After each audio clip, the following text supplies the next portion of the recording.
प्रसाद यादव और तेजस्वी यादव पर सम्राट चौधरी ने कहा है कि लालू यादव डरे हुए हैं, इसीलिए इस तरीके का ऑफर नीतीश कुमार को दे रहे हैं।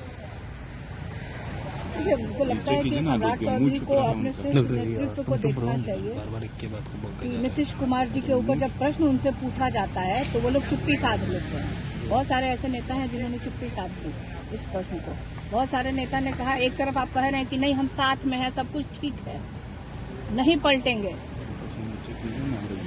फिर लेकिन जब उनसे पूछा जाता है कि भाई अगला चुनाव किनके नेतृत्व में लड़ेंगे, क्या ये वहां तक मानते हैं लोग? क्योंकि वोट लेना है।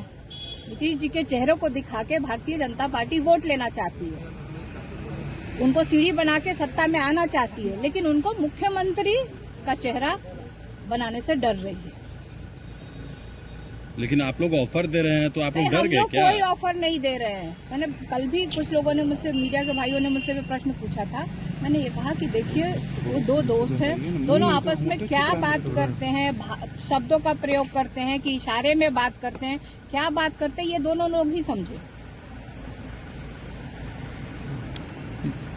लेकिन सम्राट चौधरी तो कह रहे हैं स्थापित करना चाह रहे हैं तेजस्वी यादव। नीतीश कुमार कह रहे हैं कि 2 बार गलती हो गया। देखिए 2 बार तो नीतीश कुमार जी ने तेजस्वी जी को स्थापित कर दिया। सम्राट चौधरी को ये भी सोचना चाहिए कि उनके पिताजी में इतनी शक्ति नहीं थी सम्राट चौधरी को स्थापित करने के लिए। उनको स्थापित करने वाले लालू प्रसाद यादव जी हैं।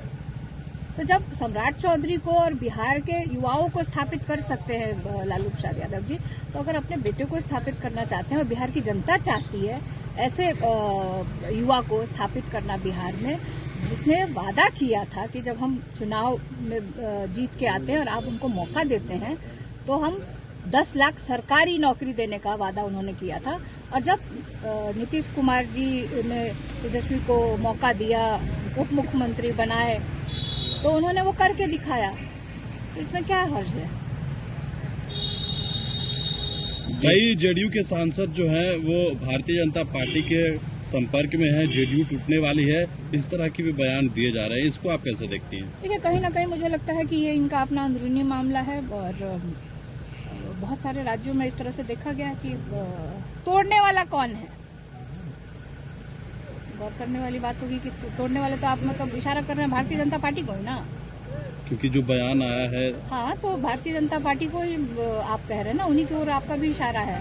और आप उदाहरण भी है, आप देख लीजिए महाराष्ट्र में क्या हुआ, महाराष्ट्र में किस तरह से उनका वही स्थिति मुझे लगता है कि आदरणीय मुख्यमंत्री नीतीश कुमार जी का भारतीय जनता पार्टी करना चाहती है। मैम, आप पार्लियामेंट की मेंबर हैं, प्रियंका गांधी को लेकर रमेश बिधूरी कह रहे हैं कि एक बार हमको मौका दीजिए तो हम प्रियंका गांधी के गाल जैसी सड़क बनाएंगे। देखिए ये गलत बयानी है, इस तरह का बयान से उनको बचना चाहिए। खासतौर पर मैं बार बार कहती हूँ अक्रॉस द पार्टी, मैं राष्ट्रीय जनता दल की सदस्य हूँ और नेता हूँ और मेंबर ऑफ पार्लियामेंट मुझे मौका मिला है, तो वो अपने दल की महिलाओं के खिलाफ भारतीय जनता पार्टी इस तरह के जो बयान आते हैं उसके खिलाफ हूँ। इस तरह के बयानों से रमेश बिधूरी जी को बचना चाहिए। लालू जी को भी कोट किया कि लालू जी कहते थे। देखिए लालू जी ने कभी पब्लिकली या कहीं नहीं बोला है और ये जहाँ तक मुझे मेरी उम्र बहुत कम थी, लेकिन मुझे ये पता है, मेरे पिताजी ने ये बताया कि आदरणीय अटल बिहारी वाजपेयी जी के अब वो बड़े नेता थे, आपस में उनकी क्या बात हुई और कैसे ये बात मीडिया में आई, इसकी जानकारी नहीं है। और हमेशा लालू जी ये कहते रहते कि हम नहीं कहते थे, आदरणीय अटल बिहारी वाजपेयी जी इस बात की चर्चा करते थे। लेकिन आज इस तरह से गलत बयानी रमेश बिधूरी जी को नहीं करना चाहिए और मुझे लगता है कि मीडिया के सामने और देश की जनता के सामने उनको माफी मांगना चाहिए। ठीक।